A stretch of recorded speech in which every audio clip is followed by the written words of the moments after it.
Roman சாலைகள் 2000 ஆண்டுகளாக போக்குவரத்தை தாங்கி வருகிறது. ஆனால் நவீன சாலைகள் சில தசாப்தங்களிலேயே பிளந்து போகின்றன.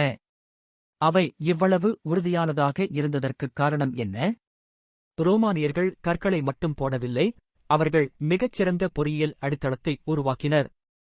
முதலில் அளவையர்கள் குரோமா போன்ற கருவிகளை பயன்படுத்தி மலைகளும் பள்ளத்தாக்குகளும் இருந்தாலும் நேராக செல்லும் கோடுகளை துல்லியமாக குறித்தனர். அதற்குப் பிறகு தொழிலாளர்கள் 3 முதல் 5 அடி ஆழமான பள்ளத்தை தோண்டி அனைத்து மென்மையான மண்ணையும் அகற்றினர். பின்னர் அதில் ஸ்டாச்சுமென் என்று அழைக்கப்படும் பெரிய அடித்தளக் கற்களை நிரப்பினர். இந்த அடுக்கு சாலை கீழே அமர்ந்து போகாமல் தடுக்கவும் நிலைத்தன்மையை வழங்கவும் உதவியது.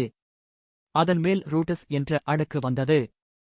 இது நசுக்கிய கற்கள் துண்டுகள், மணல், உடைந்த மண்பானைகள் ஆகியவற்றை எரிமலை சாம்பல் மற்றும் சுண்ணாம்பு சேர்த்து கலந்த ஒரு தடிமனான அடுக்காக இருந்தது.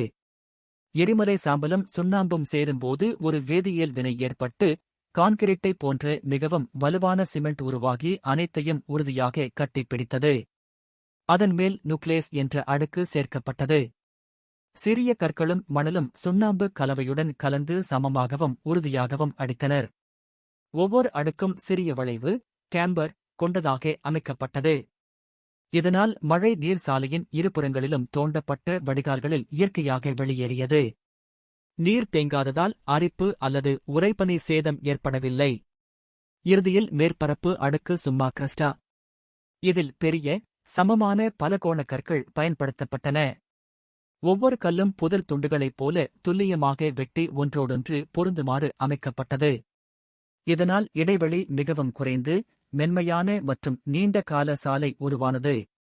4 பொறியியல் அடுக்குகள், எரிமலை சாம்பல் கான்கிரீட், சிறந்த வடிகால் அமைப்பு மற்றும் ஒன்றோடொன்று பொருந்தும் கற்கள். ஒருமுறை கட்டப்பட்டது, 2000 ஆண்டுகள் நீடித்தது.